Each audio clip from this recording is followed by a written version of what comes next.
All right, folks, back on the Bossman show. New head coach at Duke, Mike Elko, with me on the show. Coach, how things over there in Durham, man? Things are great, man. I'm glad to be here. I appreciate you having me on. Coach, you've been on DC for a long time in your career, man. Different stops. Tell me about your process to prepare to become a head coach and how you prepared your mind and yours. We build your own program, build your own staff, man. And then you're doing it here at Duke, man. Yeah, no, I've been a defensive coordinator at so many different places and so many different levels. I think it's kind of created this knowledge base of how programs run in so many different ways, and I've just been able to kind of sit back and learn and observe for years. And really the last 3 4 years, I've kind of really started to tighten up what I wanted to do and what I wanted my program to look like. And when this opportunity came along, it just was the right fit and the right time. And so now I just kind of go out and put that vision in place and see where this thing goes. Like you said, Coach, you're kind of in spring ball right now, Coach Elko. So tell me about how's it been going? Kind of seeing what guys you have already, assess your talent base. Don't you have to prove them over the summer here and maybe go in the portal and find fits and sign kids who will fit your program going forward? Yeah, it's an exciting time to get into spring ball because it's the part of college coaching now is you get hired and it's really 4 months before you ever get to watch them play football, right? And so you're trying to make all these decisions about what you want the defense to look like, what you want the offense to look like, but you're just kind of in a holding pattern until you get to spring ball. You can actually get out on the grass and watch them play football and see how much they can learn and see what they're good at and see what they're capable of doing. And so it's a really big evaluation process. We try to get out and really put kids in a bunch of different situations and scenarios and get a real good pulse of who they are, what they're capable of, and then obviously try to build the roster, build the game plans from there, and always looking to supplement talent. That's just the natural part of college football nowadays. And coach, like you said, man, player development is so important these days because that part of the game is kind of overlooked sometimes by some people. But hey, the spring and summertime is where you really get your game intact and improve with your technique and what you do. Because I feel like come August for fall practice, you trying to game plan and scheme up. You don't got time to focus on player development. So talk about that piece of how it's so good to be here and see what you guys have and kind of just give guys different plans to get their bodies together or give them different film to watch to get them better on the field and go on the field and do it in drill work as well. Yeah, no, it's a huge process, right? You're trying to get them stronger in the winter, and you're trying to get them a little bit mentally tougher, and then you get out here, and the spring becomes really becoming masters of your craft, right? And kind of really working on those fine tuned techniques and the details of what you're trying to do, and then you got to give them a real detailed plan going into summer, right? And here's where you're doing a really good job, and here's what you got to do to keep doing a really good job at it. Here's where maybe you're coming up a little short, and here's some things you can do to improve and fix. And so that when you come back, we'll challenge the kids. Like when you come back to August camp, it's got to be practice 100, not practice one, right? And we've got to put in a lot of work between the end of spring and the start of fall camp to get where we want to be. No doubt, coach. For you, man, it's going to be your ideal Blue Devil. The guy, what you want your program to be about, young men to come to your program, what you want them to represent, coming to Durham and represent that great university, Duke University out down there, man, in Durham. Yeah, obviously, first I want him to have great character. I want him to be a guy that can really conduct himself in this campus and in this community the right way, a guy that can be a tremendous role model for young kids. Because I think we lose sight of that sometimes as college athletes, just how many people have their eyes on us and how many people are truly looking up to us. And then obviously I want a kid who loves football and is dedicated to his craft and doing it at the highest level and wants to do it through our culture. And then a kid who understands Duke, what it can do for him academically and where it can take him, and is willing to compete in the classroom too against some elite students, because you got to deal with that element here at Duke as well. But we want a well-rounded kid who's really capable of doing all those things. And I think there's a lot of them out there that we got to go find.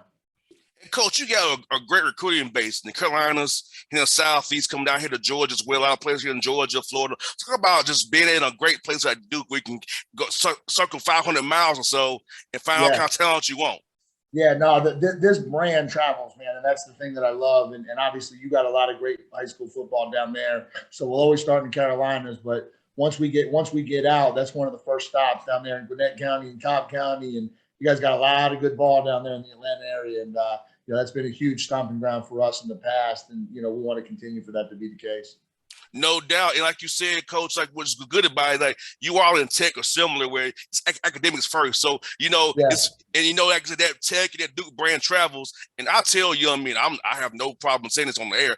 I tell guys who are from leave Georgia and become a man and come back better for it, because I left Georgia to Tennessee State and came back a better person from going that experience. I feel like you stay home in Georgia around your friends, it can kind of maybe too much going on. You can't focus on your work and football. I feel like you Yeah, should go away, focus on your game, and come back better for it after you graduate with that degree. And if you play in the pros as well, even better. yeah, no doubt. It's a big 4 years for these kids, right? And if they handle these 4 years the right way, the sky is the limit. They walk out of here with a college degree and a shot to go play in the NFL. And sometimes when you get away a little bit, you create less distractions for yourself, right? There's less of your boys trying to pull you back, or less of your boys trying to come hang out with us this weekend, man. We gotta, it's hard to say no to your boys, but it's easy to say I can't, right? I can't come back. You're 5 hours away. I can't do it. That's a much easier conversation. And so sometimes it allows kids to focus on what's important, right? Getting that degree and preparing themselves to be an NFL football player. No doubt, Coach. You know what's good about up there in Duke as well? It's great spots for food, man. A great spot to get internships as well. Let's talk about that piece of it too. So going and being at Duke University for guys here in Atlanta and beyond, hey, internships, good jobs after football. Talk about that piece of it as well, Coach. No, we're in the Research Triangle, right? It's a great community. Durham's a diverse city. We got a lot of different things we can do. Shout out to Nana Steak and Tobacco Road, two places that always take care of us from a food standpoint. But no, it's a great opportunity to just really enjoy your college experience. And, and then with what we're doing down here in the medical field in the Research Triangle, there's a lot of internship opportunities and places for kids to really expand themselves. And Coach, I'm gonna tell you this, my dad was a coach. He's 81 years old, still has a lot of guys in his life, man, who he talks to. He tells me I'm his only kid. He says to me, I have a bunch of sons, son. I'm not just you. So tell me what got you into wanting to be in coaching and impacting young men, Coach? Yeah, I think there's a mentorship piece of it that you're really drawn to. I think you kind of get very comfortable with helping them elevate from 18 to 21, right? That's that final piece of becoming a man and being prepared for what life throws at them, and just kind of giving them perspective and ways to see life a little differently, where they can really kind of go out and achieve the things that they're capable of, and really elevate themselves in all areas of their life to the next step. And that's a huge piece of what we want to do, with our program, and what I want to do as a coach is kind of be a resource for these guys, because I've seen it. And we tell them all the time, I've been 21, you've never been 44. So I can tell you what life is going to look like a couple of years from now. You got there right. It's funny for me, Coach. Guys I played with Tennessee State, Dominic Rogers, Cromartie, Anthony Levine played with the Ravens. Like the lessons that we had then still stay with me today. Like those coaches told us, like, it's still like, yeah, coach said this. So having an impactful coach who's like your mentor, because being a coach is a lot of different hats. You get your brother, sometimes father, mentor, counselor.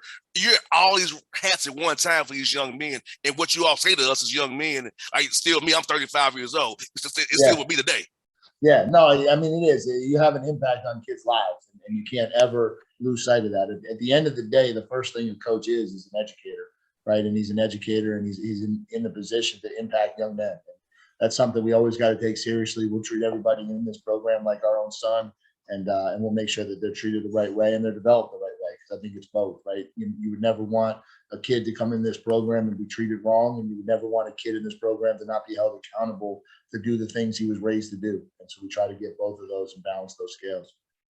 And Coach, for you, man, in your career, personally, professionally, who have been some guys who helped you along your way in your journey in becoming a coach, and may have been the head man at Duke? So who's some guys who helped you out and kind of gave you that bug and kind of helped mold you in your professional career and your journey? Yeah. It started in college. I had two guys that I played for in college. Al Bagnoli, who's the head coach at Columbia now, and Ray Priori, who's the head coach at Penn. And those guys really had an influence on my life. And then, then as you get into coaching, obviously Dave Clawson at Wake Forest played a huge role. He was very instrumental in my development, and then always got a lot of appreciation for what Brian Kelly and Jimbo Fisher did, kind of taking a chance on a guy who hadn't been at that level before, and giving him opportunity to take his skills and shine. And so, that's probably the group that I hold the tightest. And final one for your coaches, when coming down to recruit, man, what's your favorite spot to eat here when you come down here to recruit, man? Oh gosh, that's a good one. I'm blanking on the name of it. What's my spot downtown with the orange juice? The Varsity? The Varsity. Yeah, the Varsity. That's my spot. That's where I don't get down into the city much. When I get down to the city, that's my spot, the Varsity. Now, Coach, now do you all play here next year against Tech, or the Tech comes to you all? We do. No, we're down there. We play at Tech. I know it's going to be a busy trip, but if you got some time, man, I'll take you out to eat that Friday night if you have some time. I would do that. You got to hook me up with some spots, because I know you didn't like that choice. You got to give me some good spots. No, the Varsity's cool. Hey, I eat there too. Yeah, good. Yeah, good. yeah. Voss is cool. I got a lot. I got a lot for you, Cole. I got seafood for you, Italian pizza, whatever. Whatever hotel you stay, I can make sure you're taken care of, Coach. Because that's what, there you go. You can tell I don't miss the meal, so that'll be yeah, good. that's what I got you, man. Hey, whenever y'all come to town, man, I'll take care of all my guests when they come to Atlanta. A lot of y'all come to recruit and place. I make sure when you come to town, I take good care of you all. Yeah, appreciate you. Appreciate you. Coach, it was fun catching with you, man. It was fun, man. We'll do this again real soon. I'll be cheering for you guys, man. I'll be following your program, and I'll look to talking to you more as you be here at Duke, man, and we'll do this more often, man. Yeah, man. I appreciate you having me on. Anytime you want to have me, I'd love to be on with you. Thanks, Coach. Yeah, appreciate you. All right.